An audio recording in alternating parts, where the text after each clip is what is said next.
What's good, everyone, and welcome back to another reaction video. Today we are reacting to Game Theory Ash Ketchum Sucks at Pokemon. Now this is an interesting one,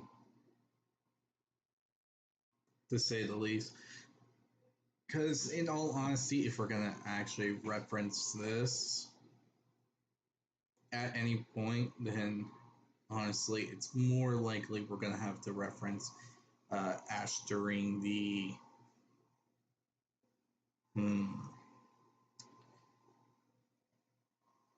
for sure around the beginning of the series, maybe Kanto and Johto, along with probably Helen, in all honesty, because yeah, I say those are like, well, unless, well, we also have to count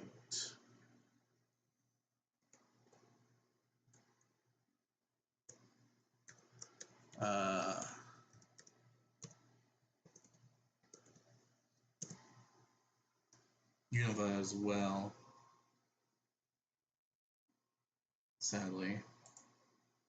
And Ash, though you actually have to blame that on the writer's part,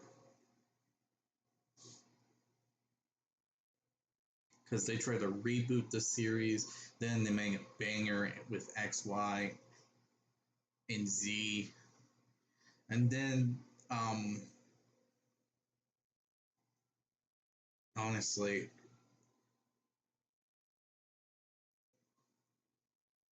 well, not my favorite of the series.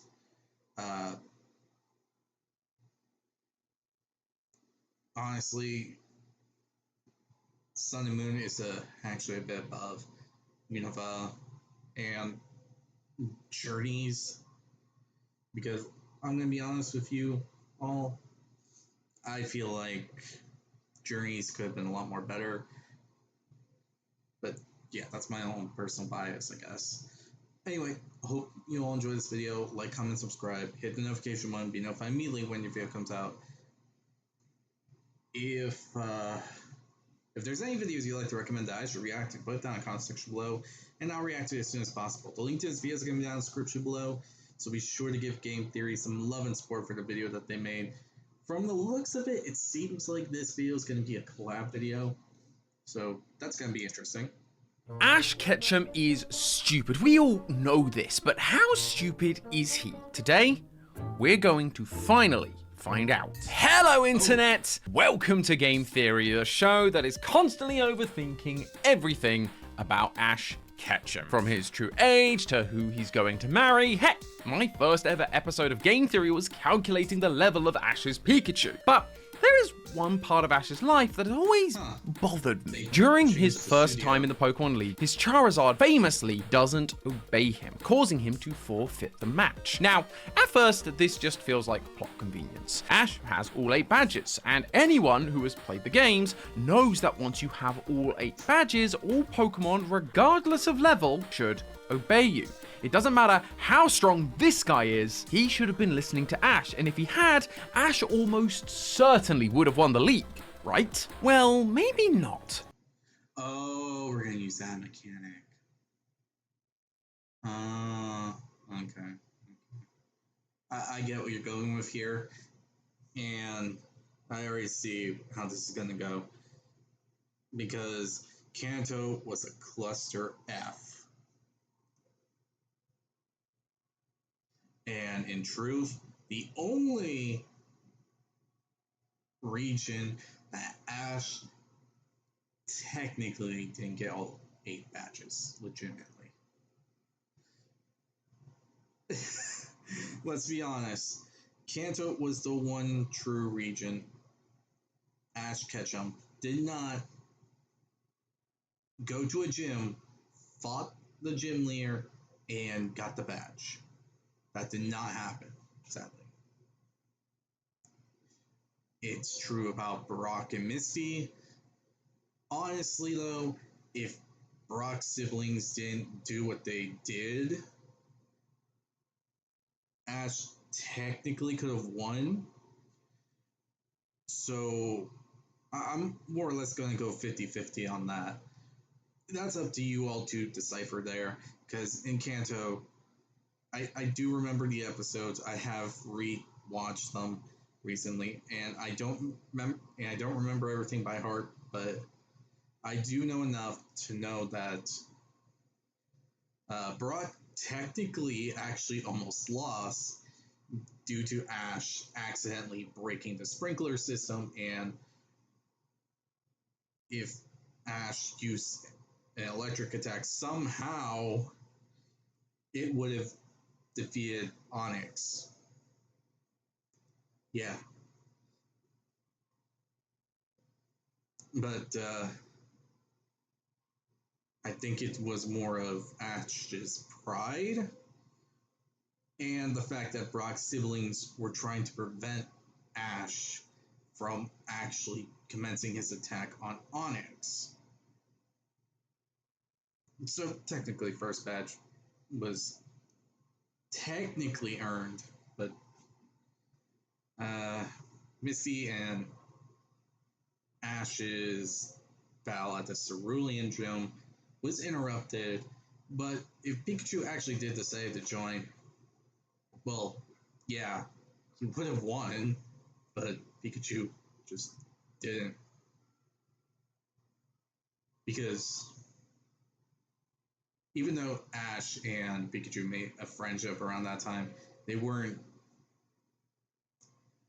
tight knot as they are today. Yeah. But honestly, that battle could have gone either way. And it would have been actually interesting to see. But no, it didn't go that way.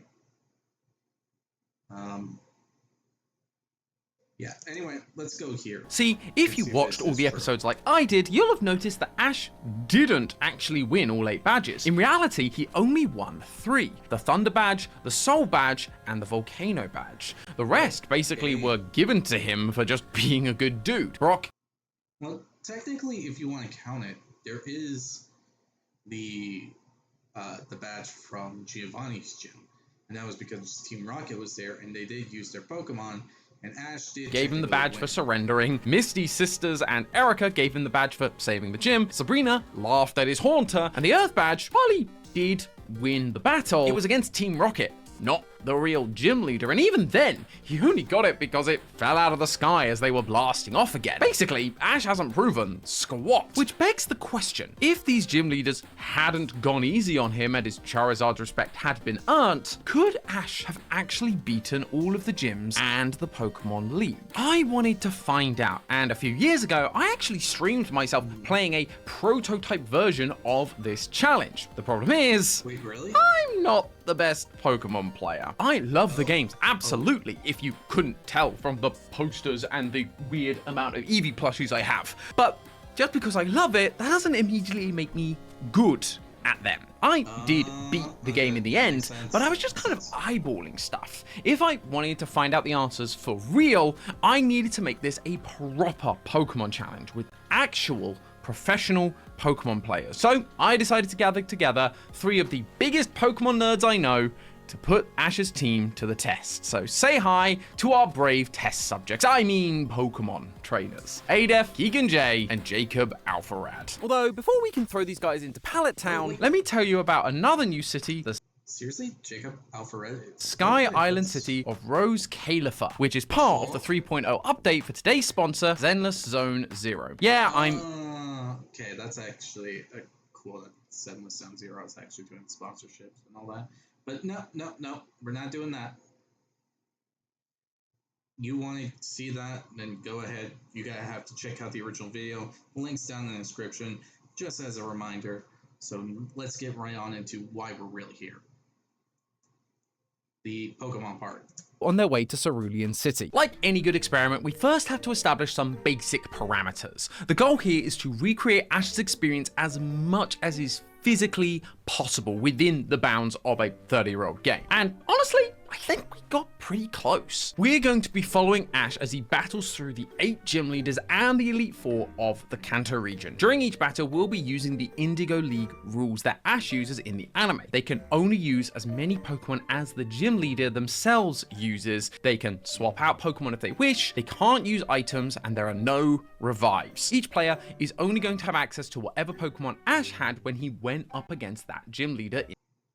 And to be fair, if someone wants to call out that Ash, when he was doing Kanto, was not the brightest guy in the thing, he did have help from Brock and Misty.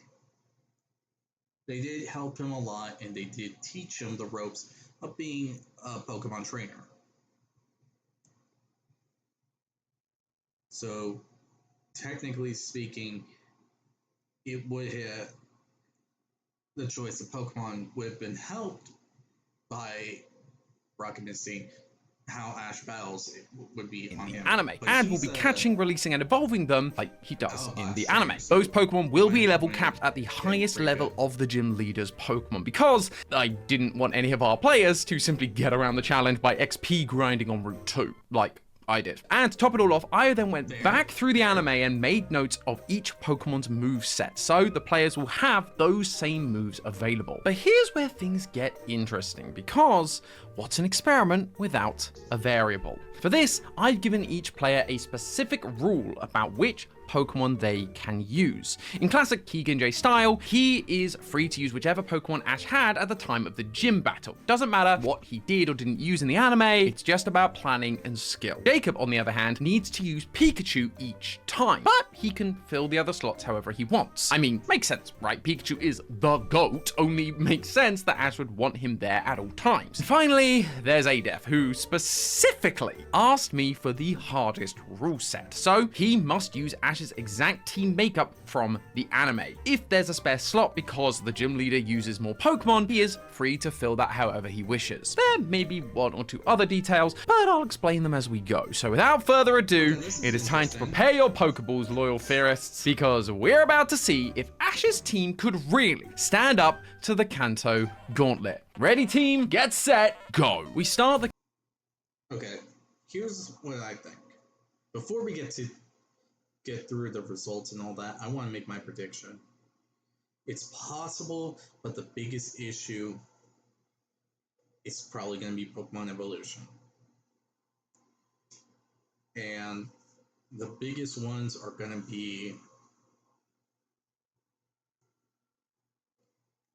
ironically, not Pikachu. It's probably going to be Squirtle and Bulbasaur. If they had the chance to evolve into at least their middle stage, then honestly, I think it would be fully possible. But no. Outside of that, no. I'm 50-50 on that. So let's see if game this is like true. normal in Pallet Town. Ash is home, but instead of picking one of the iconic 3 Kanto starters, we were late and we get our beloved Pikachu. Its name is Pikachu. Oh, it's so cute, it's the best of all. Oh, hi, Pikachu. Then we catch a Caterpie, Caterpie, you're mine. then a Pidgeotto, Yes, we got Pidgeotto. and we quickly evolve Caterpie twice all the way into a Butterfree, all without leaving Viridian Forest. With that, we have everything we need for our first gym battle, Rock. And immediately things get hard. Rock hard. Oh, calm down. Brock is a rock-type trainer, but all of his Pokemon, Geodude and Onix, are also ground types, making him one of the hardest gym leaders to beat during a normal playthrough if you pick the fire-type Charmander, which is weak to both of those types. Or, if you're of us, you picked Pikachu, the electric type, and all electric moves do 0 damage against ground types. This makes it really difficult for Ash to win, and in the anime, that's exactly what happens. He loses the first time and gets extremely lucky the second time by setting off the sprinklers. And the same thing held true for our competitors, or at least two of them. Both Keegan and Jacob struggled here. Keegan chose Butterfree and Pidgeotto, except for one time where he gave Pikachu a go and quickly regretted it, and Jacob had to use Pikachu, so he chose Pidgeotto as his second Pokemon. Yeah, one, like, it has to connect eventually, right? You're kidding. You're kidding. How is it still landing these attacks? Yeah. Yeah, no. This is not looking pretty right now. 2 in a row? Come on, man.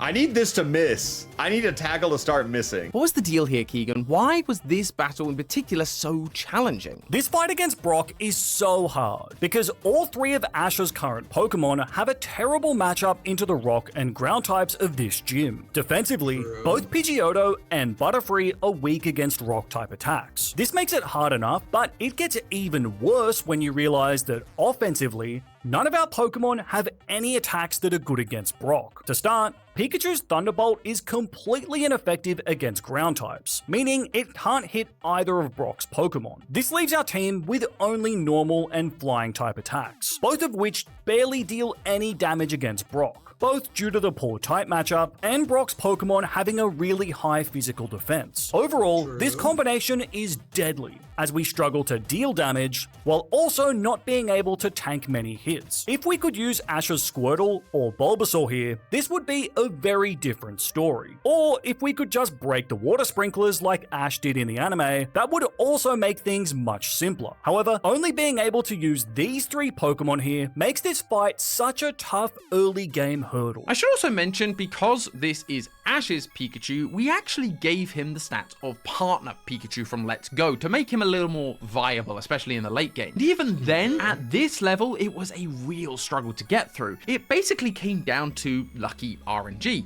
taking Keegan 5 attempts and taking Jacob 6. Oh my god, that's it. That's it.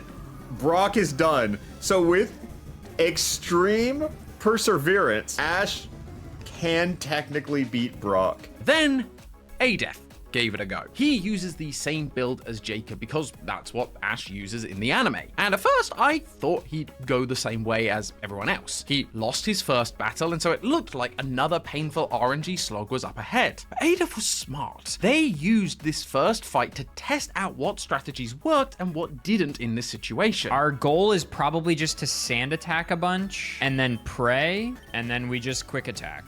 And welcome to our new home. And so, on the second try, Adef also powered through. Was it skill? Was it luck? Who's to say at this point? But that's our first gym down. That's actually clever. But I don't think Ash would have thought that strategy, in all honesty. The only way I could see that happening is if Missy actually decides to help Ash. But the thing is, I don't think she would have at the time. Not to say she would be any negative, like some negative thought process or anything like that when it comes to Ash. It's just that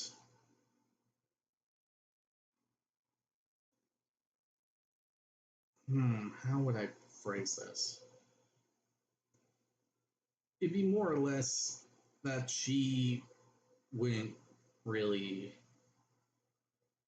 see a point to doing it, basically. That's the only thing that comes to mind. Even if it was a super close call. On to the next one, Cerulean City. Between Pewter and Cerulean, Ash doesn't actually pick up any new Pokemon, so once again, Pikachu, Pidgeotto, and Butterfree are the stars of the show. Now, you think this would be an easy win. Ash should just sweep this battle because of Pikachu. And to be fair, both Keegan and Jacob do exactly that. Pikachu, use Thunderbolt. Boom. Very simple. I think I could have just clicked Thunderbolt on Pikachu twice and won Misty. I don't think this is a challenge at all. However, in the anime, Pikachu actually refused to fight Misty. All right then, Pikachu, I choose you! Pikachu, what are you doing? Oh, what? Are you saying you don't want to battle with Misty? So Ada, who has to use the same Pokemon as Ash, is at a disadvantage. Ash doesn't use Pikachu on Misty? Why ever not? Pikachu refused to battle? Well, he better grow up because he's gonna be needed. Fortunately, despite it being a very close call thanks to Butterfree's bad moveset and an unlucky critical hit, Adef did manage to beat Misty in one attempt. All right, we're good. Ash has 2 badges. No Pikachu required, and that one was first. Interesting. So, yeah.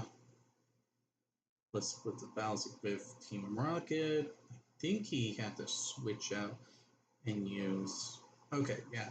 Let's try, baby. I'm starting to worry that Adef might be too good at this. Either that, or these gyms weren't always this easy. Maybe that's why they just gave Ash the badge. It was basically as good as over as soon as he walked through the door. But okay, that means we're on to the Thunder Badge in Vermilion City. But before we get there, we have to catch a couple of Pokemon. First, there's a Bulbasaur. Pokeballs, go!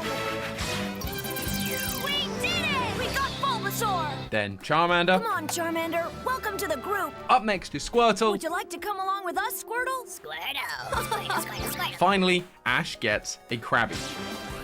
Now I really caught one. Good try, Krabby, but not good enough. So a ton of new Pokemon in one go, and now we finally have some real diversity on this team. Not that he intended it to be that way, but you know, silver linings and all that. At least now they won't get destroyed by a rogue ground type that looks at them funny. That being said, none of them are great for an electric type gym. In the show, Ash just uses his overpowered Pikachu to power through. And so if Ash could win this match, surely that would mean our competitors will probably win their match as well. And yeah, they do. Since Ash only used Pikachu in this fight, most of our competitors basically had free reign to use whoever they wanted. And weirdly, they all used the same team. Pikachu, Bulbasaur, and Charmander. Pikachu is an electric type, so is resistant there. Bulbasaur, being a grass type, is also resistant to electricity. And Charmander, well, it turns out if you have a Charmander with Flamethrower, like Ash does this early in the game, it kind of breaks the whole system.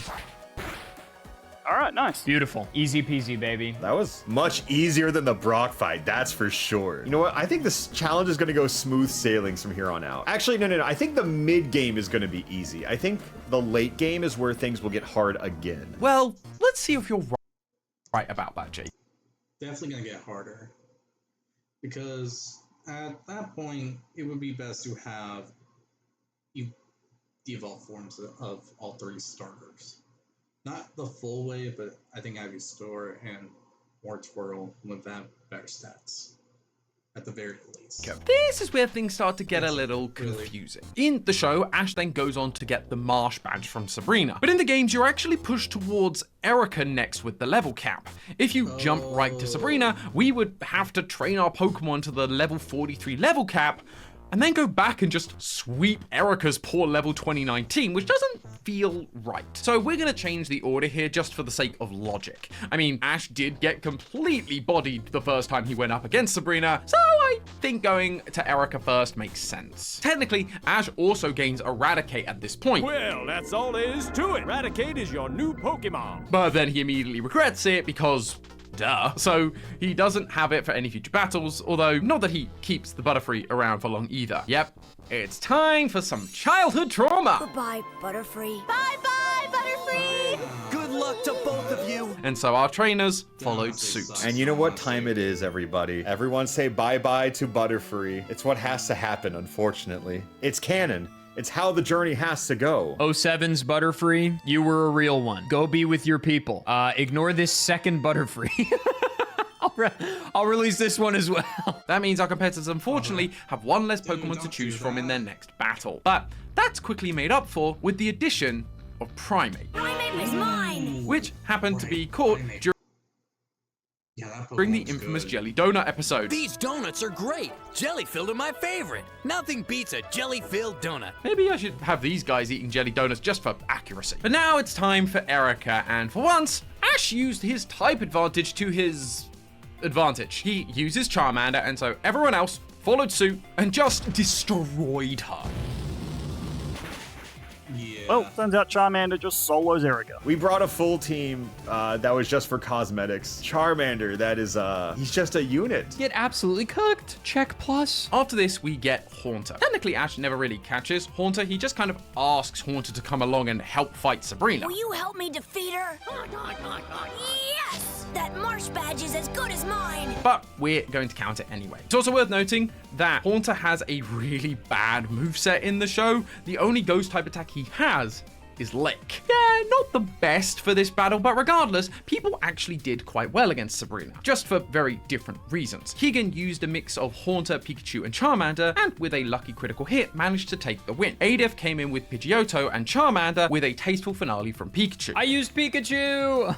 Wait, I'm Ash Ketchum. My mom is dating Mr. Mime, and I don't have any problem with that. I'm never gonna think about it, and my therapist doesn't have to know. Which left Jacob, who decided to rely almost solely on Primeape? I'm gonna lead with Primeape and just click Thrash and see what happens. I mean, that's a choice. Isn't he super weak against psychic types? So I come from a Nuzlocke background, right? So you have to know how to exploit every single trainer because you're not always going to be granted the same Pokemon. And the thing that's most notable about Sabrina's team is obviously they're very fast, they hit very hard specially, but a Pokemon like Alakazam is very frail physically. It has 135 special attack, 120 speed, 95 special defense. Like, it's very good in that regard, but this is a very min-max Pokemon. I mean, the whole line is. That pales in comparison to this 55 HP, 50 attack, 45 attack. And that brings us to Primeape, which I know isn't like the best answer into Sabrina on paper, but we are going to outspeed nearly everything she has outside of the Alakazam, and we are going to hit it with this 105 attack stat. So suddenly none of our other stats matter that much if we are just hitting things hard with Primeape. And the other fun fact is that I'm actually doing a second layer of technology here with Primeape, whereas I know when I go up to that Alakazam, I'm going to be dead in one psychic. Like, it just is what it is, realistically. But how the AI works is that, to put it short, when it sees a super effective move, especially one that can kill, it's going to click that one. And Sabrina's Alakazam can either click Future Sight or Psychic. And of course, Future Sight delays it a few turns, but it technically does more damage. And the AI doesn't really think about what kills now, it just thinks about what kills. So if the Alakazam attacks me, it's most likely going to click Future Sight, and that just opens the door for Primeape to attack it again. It doesn't look like it would work, but once you kind of look under the hood, you can see why this works. There is a timeline where this Thrash just one-shots it,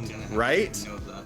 Yes, and then we just keep clicking Thrash. Primeape did not solo, unfortunately, but it got pretty damn close. You know what? Pikachu finished the job. I did not know Primeape had that dog in him. Fortunately for Jacob, though, this did work. I almost feel bad that you now have to get rid of him. What? Sorry, that's the rules. He's got to go away and become a fighting world champion after all. After fighting Sabrina, I am now instructed to release Primeape. And like, dude, what a heroic way out. He demolished Sabrina. Nearly soloed it. Haunter also leaves, but I'm not like too upset about that one. He was just chilling, you know, he was just present. Sometimes that's all you can ask for. In later seasons of the show, Pikachu basically just becomes set dressing. But anyway, after those goodbyes, we grab Muck. I did it!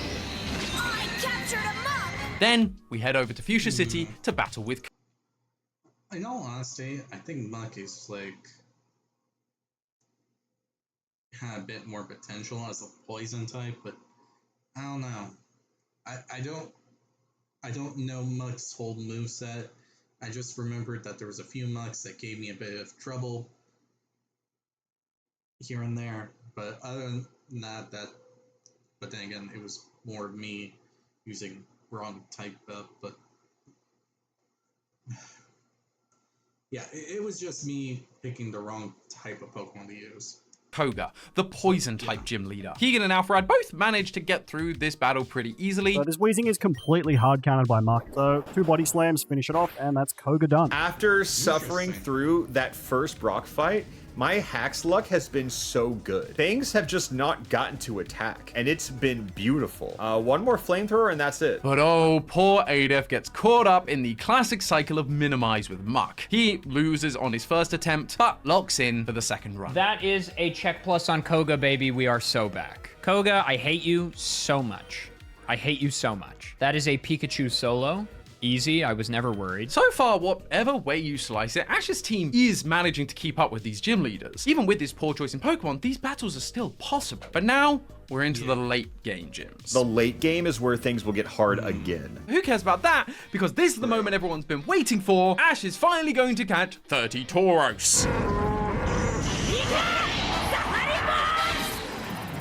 On top of catching all of those Tauros, we also get to evolve Charmander not once, but twice. It's evolving. Charmeleon, the playing Pokemon.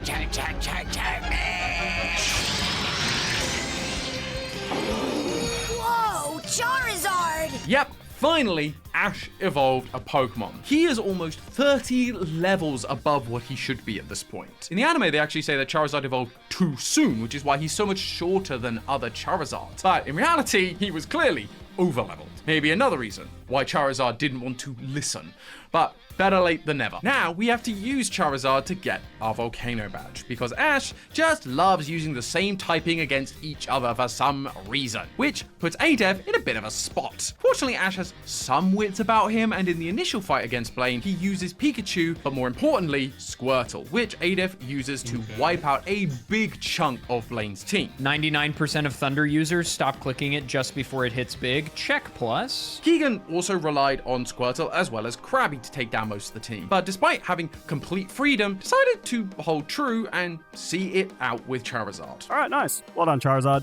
Just like the anime, Charizard defeats Blaine, giving us badge number 7. GG, Blaine. But then there's Jacob, who brings out perhaps one of the most advanced battle techniques ever. I am going to save because I'm kind of going silly mode with this team, and I don't know if it is the correct play. Like, absolutely, there are better teams to do. I think Charizard should come here to, like, at least resist things. I think just bring in the 3 Tauros. I would bring 4 Tauros if I could. That's right, Jacob went full Tauros. And while I thought about getting him back in here to explain why he did that, well, just watch. Oh my god, that's... Oh, he intimidates me. All right, well, I'm just clicking Fissure. Well, that works. 6 fissures, 4 hits, by the way. And that's Blaine. Fun fact, Ash doesn't actually ever use Tauros until he gets to the Orange Island final. Clearly, he was missing a trick there. And I think this may become a bit of a pattern going forward. And with that, we're on to the last gym battle of... Oh my gosh. Ash should have used Tauros sooner. That is just disappointing. For the game. We don't catch or evolve any Pokemon in preparation either. Yep, we're taking Squirtle and Bulbasaur all the way to the final gym leader, because Ash does not care. I mean, half the time he's handed a badge anyway, so why would he care? Well, we do care, and unlike Ash, we're actually going to fight the real Giovanni. Adev has to use Squirtle, Bulbasaur, and Pidgeotto, since that's what Ash uses, which actually works to his advantage. While in the anime he fights Team Rocket, who aren't using the usual ground-type Pokemon, Giovanni has 2 Pokemon with a 4 times weakness to water and grass, and all the others are at least 2 times weak to them. So Bulbasaur and Squirtle are really solid picks here. Easy peasy. That's 8 badges, baby. Ash Ketchum has gotten all 8 Kanto badges. This is huge. It's unsurprising, therefore, that Keegan took a similar tactic using Bulbasaur, Squirtle, Charizard, Tauros, and Pidgeotto. Nice, job done. The 8th and final legitimate badge for Ash Ketchum. I never thought I'd see the day. And now, you all know what time it is. It's Tauros time. Well, it looks like I'm bringing 3 Tauros. You already know the vibes. You know what it is. Although, turns out he only needed 1 Tauros. I guess he was wrong about the late game being that hard after all. I don't know what to say. Tauros 1 kind of goated though. I legitimately thought Giovanni was going to be like impossible. I didn't think we had anything for it. And Fissure, that's our get out jail free card. And with that, Ash has all 8 badges. It is time for Pokemon League, but not before he gets one final evolution. Krabby into Kingler. Pika, Krabby evolved! It looks like the intensity of the battle has caused Krabby to evolve into Kingler. Yes, I know that technically he evolves during one of the first fights of the Pokemon League, but the games don't really let us do that, and he wins because it evolves, so it feels like this is just the best way to handle it. Plus, we're having to bend the rules a bit anyway, as the anime doesn't actually have an Elite Four. I understand why they wouldn't love that format. The tournament style gives Ash plenty of cool plot opportunities with new characters, plus it stops him from becoming a Pokemon master, allowing allowing the series to go on for another 20 years. But this video can't go on for another 20 years. It's already long enough as it is. So if you haven't already, I'd appreciate if you subscribed. It lets me know that you like these longer videos. I thought it was,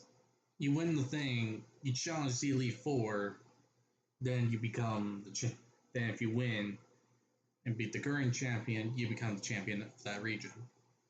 Or am I wrong? And the collabs we've been doing on the channel. Thanks for that. But let's get on with the Pokemon League, shall we? Ash only has about 8 different Pokemon at this point, but the Elite Four is varied, so they have to strategize and diversify if they're gonna succeed. While Ash uses most of his Pokemon except for Tauros during the League, he obviously has a fondness for Bulbasaur, Squirtle, Pidgeotto, and Pikachu. So, to make the challenge more challenging, as he requested, Adef used those, while also filtering around the lesser used Pokemon like Muck, Kingler, and Charizard. Whereas both Keegan and Jacob decided to just completely replace all of the over-leveled but unevolved Pokemon like Bulbasaur and Squirtle for Tauros and Charizard pretty consistently. And while this is a smart strategic decision, I think Jacob wished he'd done it differently. I'm gonna be heavily relying on the Fissure. Honestly, I should have just brought 5 Tauroses. What was I thinking? In fact, Jacob pretty much soloed the entire Elite Four with just Tauros. Now we click Fissure. You're kidding! Why? How is Tauros 1 so goated? How does he do it? I did not think Pikachu was gonna... Why doesn't Ash just do this? You don't need other moves. Just spam Fissure and Pika Fissure and we got it. Yeah, is he stupid? Is Ash just stupid? Or like, what is it? Why did it take him 7 generations? I feel like this game's easy. Sadly, that strategy would not last forever. Even though he does get 1 Fissure off on Dragonair, Lance has a bunch of flying type Pokemon that are just simply immune to ground type moves like Fissure. Pikachu also goes down during the fight, forcing Jacob to swap in some other party members, but he does manage to claim the victory. That fight did get a little scary. I threw Pikachu around, I fissured a bit too much. What can you do? But there is still one more fight to go. The champion, our rival, Gary. This is the first and only 6v6 fight, so you guessed it, Alpharant adds yet another Tauros to his team. And now we bring in another Tauros. Could we possibly lose now? I don't think so. Honestly, I don't think so. The champion is a 6v6 battle, which means we get the bonus bull, which is perhaps the best reward any game could ever provide you with. This fight ends up being pretty easy. Tauros 1 unfortunately goes down, but then passes the torch to Tauros 2, who just sweeps Gary. Okay, so now what? Blastoise? Well, this is Pikachu's battle, more so than anybody else's. If he kills Tauros, he kills Tauros. If I kill him with... How? Keegan also had a pretty straightforward run, using basically the same team as Jacob, just with a little less Fissure reliance. So 4 of her Pokemon are water types, meaning basically my plan is for Pikachu to go brrr. Alright.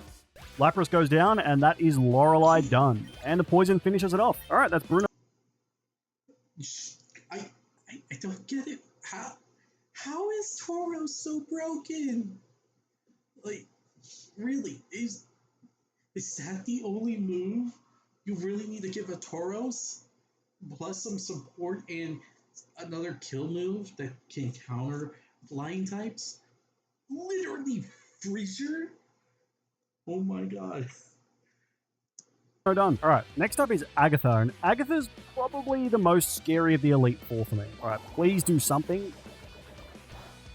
Okay. Oh, that's terrible. Oh my god, seriously? Hit these attacks! Oh, alright, 1 it is. Critical hit. The Ash Ketchum plot armor is back in full swing. Alright, that was kind of close. But yeah, that's Agatha done. GG. Alright, next up is Lance. I'd say on paper, his team is stronger than Agatha's, but I think we have a better matchup here than we did in the last fight. So Lance is going to heal, unfortunately, but at least Pikachu can land another Thunderbolt. Okay, I just need Kingler to live a Hyper Beam. Please, Kingler, live this.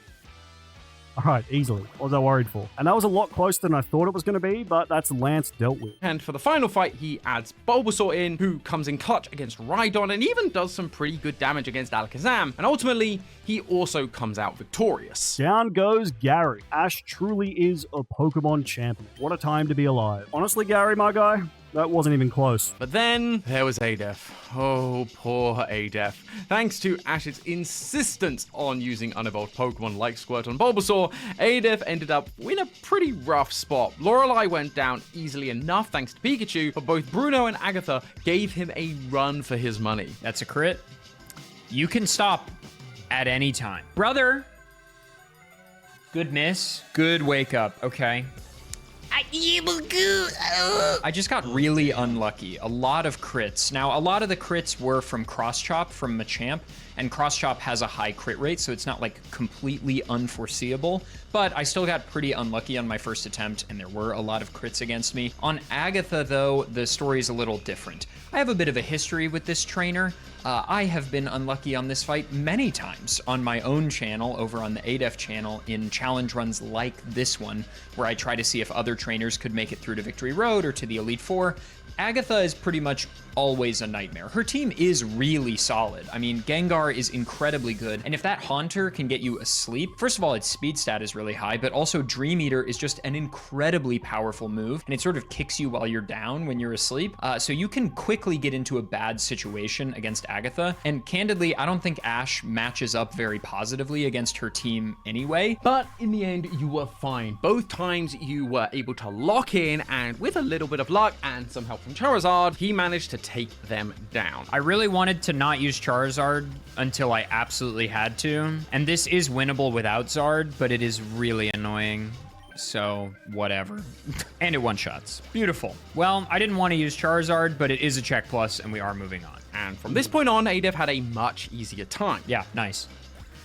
Beautiful. That was way easier. That's a check plus. Agatha remains the most threatening. And we're on to the champ, our rival, Gary Oak. Ash Ketchum is champion of the Kanto region, baby. It's just that easy. And just like that, all three trainers defeated the Elite Four and became the champion of the Kanto region. We did it! So, yeah, is Ash just stupid or something? Or look, if I had the sprinklers and Brock, this would have been the easiest run ever. And the truth is, he's not wrong to be asking that. No matter what way you slice it, Ash has everything in his tool belt to beat all the gyms and the league fair and square. Even with his bad type matchups and unevolved Pokemon, it is perfectly possible. His stupidity definitely makes it tougher, as ADEF saw firsthand, but it is... Honestly, I think the biggest parts that would have made it easy would have been if Squirtle and Bulbasaur evolved, or something like that. But yeah, the biggest issue was technically, well, now that I think about it, technically, if Team Rocket didn't get involved with the gym and Erica, Cerulean, or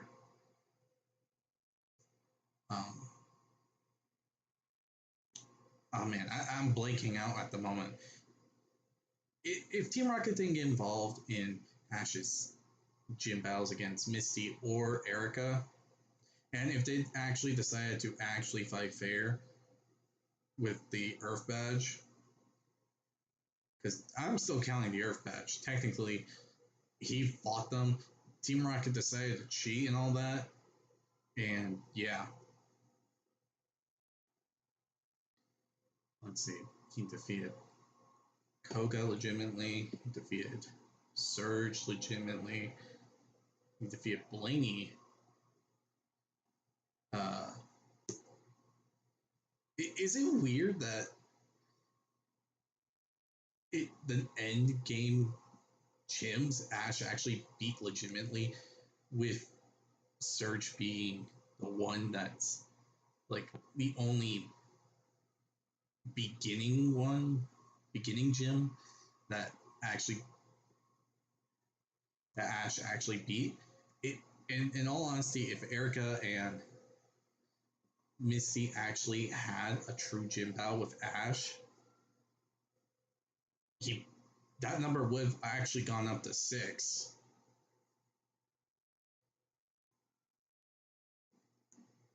The only gym leader that I can say for sure would have Ash not really confident in beating would be the Saffron gym when it came to Sabrina. And technically Ash could have beaten Brock again because of the sprinkler system, but again, stuff happened. And that's the case. Technically, Ash, if there was no outside interference whatsoever, he probably could have won. Would he have lost the first gym battle against the ones he was supposed to beat? For Erica, no. But let's be honest, he was using Charmander full force there. But if it came to Misty and Brock, honestly, Ash would have won, but it would have felt cheap. And taking that gym badge probably would have been more of a mocking thing towards him, deciding to lock in, maybe. I mean, imagine that. Ash winning that badge, but not feeling satisfied by it, and deciding to lock the F in when it comes to his gym battles. Is doable. Ash shouldn't have taken the handouts. He should have earned all of his badges fair and square, and that way Charizard would have maybe listened to him and he wouldn't have had to wait 20 years to become a champion. Although Ash's stupidity doesn't just stop at type matchups. One thing we've proved in our Pikachu's level video is that Ash doesn't actually train enough. Sure, he goes on a bunch of adventures, but his Pokemon aren't really leveling up all that much. We followed basic challenge rules here where the Pokemon matches the level of the leader's strongest Pokemon, but in reality, Ash doesn't get his Pokemon to those levels at all. Heck, Pikachu is only around level 30 by the time he gets to the league, and Pikachu gets more battle time than any other of his Pokemon in the first region. So while it's technically possible for Ash to win, once again, his own stupidity and lack of dedication is the real reason he could never have won. But hey, that's just a theory. A game theory! Thanks for watching. World premiere on Game Theory. Like I said, it's possible for him to do that, to win the gyms that I mentioned, but that also comes with a case that Ash needed to lock in. Potentially, if Ash actually did accept the pity win from Brock, because Ash didn't technically win, he got lucky and had to rely on something outside of the battle. Honestly, that could probably be a good motivation to lock in. And if he did lose against, like, Misty, and yeah, if he lost against Misty, he might have actually tried to get stronger and all that. Honestly, I figured that he would have probably gotten the idea to lock in after facing Sabrina. I mean, look what happened there. Not having a fully prepared team and all that, and he got wrecked.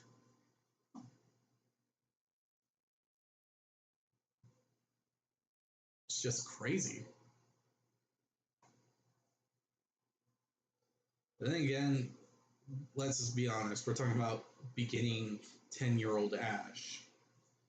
Honestly, if we add the age thing and experience, then